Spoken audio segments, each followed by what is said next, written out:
Monsieur le Président, est-ce qu'en 2017, en France, on peut être condamné parce qu'on aime lire, voire même parce qu'on aime trop lire, voire plus grave encore, parce qu'on aime excessivement lire? Est-ce qu'en 2017, en France, on peut être condamné parce qu'on aime les histoires, parce qu'on aime les livres, parce qu'on aime les mots? Parce que c'est ça l'affaire que vous allez juger. Et vous l'avez dit tout à l'heure, c'est une affaire importante. Votre jugement sera étudié, commenté, analysé. Il fera probablement jurisprudence. Alors je reviendrai très rapidement sur les faits parce que vous les avez très bien décrits, mais vous avez oublié une chose essentielle. Vous avez oublié de parler de Claude, François, Michel, Annie et Dagobert. Parce que c'est eux le Club des Saints. Et c'est parce qu'ils existent, parce qu'ils ont une vie trépidante, excitante, fascinante, que Farid voulait absolument pouvoir lire tous les livres du Club des Saints. Je vous avouerai, petite anecdote, Monsieur le Président, que quand j'avais l'âge de Farid, moi aussi, je lisais le Club des Saints. Et moi, mon personnage favori, c'était Dagobert. Dagobert, c'est le chien. Alors Farid, il est rentré dans ses livres, et puis, il a eu du mal à en sortir. Il voyait cette île de Kernak, dans laquelle Claude, François, Michel, Annie et Dagobert passent leurs vacances et vivent des histoires merveilleuses. Vous savez, cette espèce d'addiction qu'on connaît maintenant les jeunes quand ils regardent des séries télévisées, c'est la même chose. Cette espèce d'identification qu'on a avec des personnages, on veut connaître la suite et on ne peut pas s'arrêter. Alors, il a commis ce que monsieur le procureur tente à décrire comme étant grave, irréparable. Il a caché des livres. Mais faut-il pour autant condamner Farid? Et d'abord, qui est Farid? Parce qu'un tribunal ne juge pas des faits, un tribunal juge une personne qui a commis des faits qui sont interdits, ou qui, l'on pense avoir commis des faits qui sont interdits. Qui est Farid? Farid, c'est un petit garçon de cette formidable école Ozanam à Marseille, en CM2. Et Farid, vous savez, Monsieur le Président, Farid, il aime s'engouffrer dans les histoires. Il aime se perdre dans les phrases. Il aime dériver dans les mots. Il aime rêver dans les points de suspension. Farid, il aime le livre. Il aime cet objet. Pas un téléphone, pas un objet froid, un livre. Un livre qui sent l'encre. Un livre dont on tourne les pages avec gourmandise, en se disant il y a encore une autre histoire derrière, il y a encore une autre aventure. Et puis à un moment, il s'aperçoit, Farid, qu'il ne reste plus beaucoup de pages. Et puis il n'y a plus d'autres livres. Et qu'est-ce qui va se passer après? Et là, effectivement, il va cacher des livres. Mais Farid, d'abord, il aime les mots. Et vous savez, c'est important, les mots. Parce que quand on ne maîtrise pas les mots, quand on ne maîtrise pas sa langue, alors on utilise ses poings, alors on utilise ses pieds, et quelquefois même on utilise une arme. Parce que les mots, c'est ce qui nous permet de vivre ensemble, c'est ce qui nous permet de nous opposer sans se frapper. C'est ce qui nous permet de ne pas avoir les mêmes idées sans être agressifs. C'est important, les mots. Vous savez, Monsieur le Président, je suis avocat, et très souvent je suis commis d'office, c'est-à-dire je vais défendre des gens qui n'ont pas d'avocat et qui appellent un avocat commis d'office. Et je défends souvent des jeunes de 18-19 ans qui ont volé un portable, qui ont arraché un collier. Et je suis toujours très surpris et peiné de voir le peu de mots qu'ils ont, de voir quelquefois même la difficulté qu'ils ont à lire un document. Parce que quand on ne maîtrise pas les mots, on a tendance à utiliser la violence.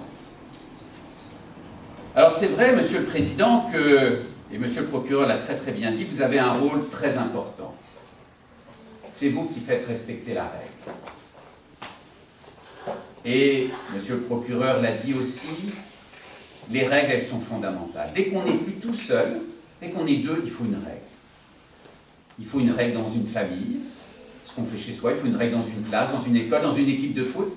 Dans une équipe de foot, même l'arbitre, il est sur le terrain.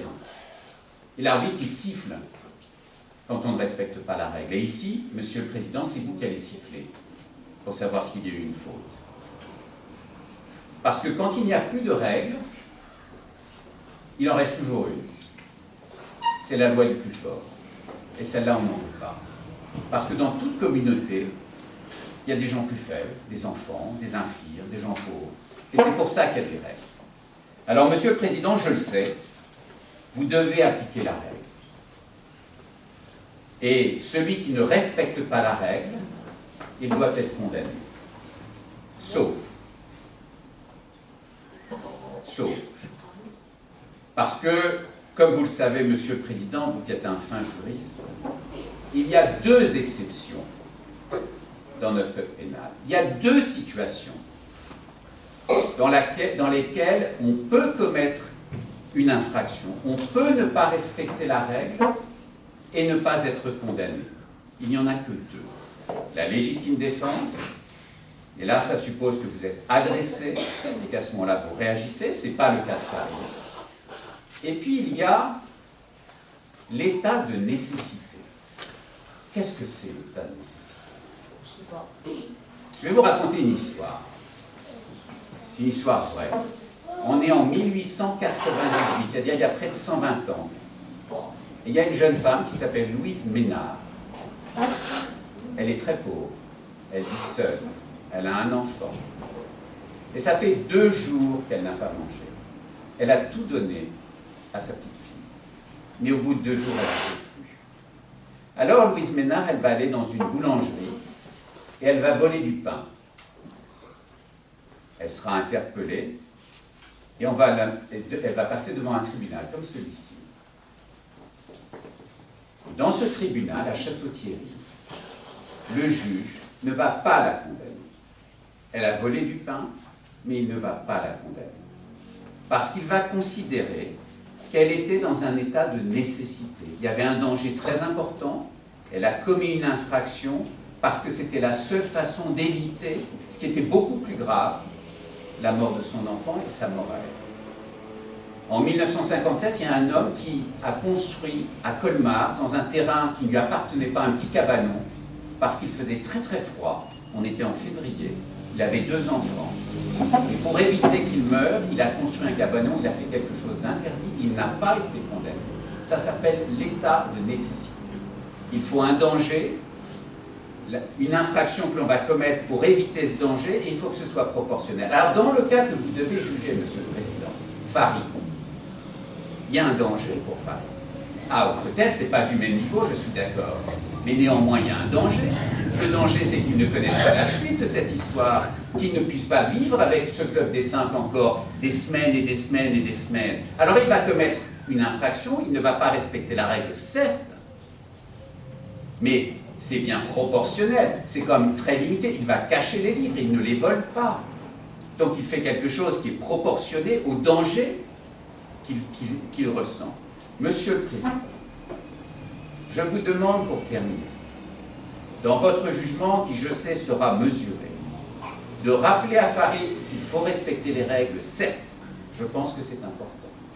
Vous pourriez peut-être aussi suggérer au directeur de l'école Ozanam de trouver des moyens d'éviter que Farid cache les livres, peut-être la possibilité de les réserver une semaine après, peut-être limiter les durées de prêt, que sais-je. Mais vous ne condamnerez pas Farid, parce que vous considérerez que Farid était dans un état de nécessité, il a ressenti un danger important, il a commis effectivement une infraction, mais qui était proportionnelle au danger. Pour terminer, Monsieur le Président, je voudrais juste vous lire un petit texte. Ce petit texte il a été écrit par une de mes futures consoeurs. Elle s'appelle Linda. C'est une brillante juriste qui a décidé de devenir avocate. Mais Linda, elle est née pas très loin d'ici, dans la cité de la Busserine. Elle a été élevée là-bas, et parce qu'elle aimait les mots, parce qu'elle adorait les mots, elle a fait des études des études supérieures, et dans quelques mois, elle sera avocate. Alors je lui ai parlé de cette affaire parce que vous comprenez, Monsieur le Président, à quel point je suis attaché, passionné par le cas de Farid. Et quelques jours après lui en avoir parlé, elle m'a envoyé un petit mot que je vous lis parce que je le trouve très beau. Elle m'a écrit, vous savez, les mots sont pour Farid des murmures particuliers, ce sont ses rêves, chaque mot est un rêve. Souvenez-vous de vos rêves, Monsieur le Président. Souvenez-vous de ces mots mystérieux que vous vouliez posséder, ces vibrations douces et mystérieuses, voyage au-delà du voyage, car le Club des 5 est un voyage. Monsieur le Président, Monsieur le Procureur, entre nous. Vous ne croyez pas qu'en 2017, en France, des Yacine qui aiment trop lire, ce serait bien qu'il y en ait des millions. Merci. L'affaire est mise en délibéré. L'audience est suspendue. Vous pouvez discuter.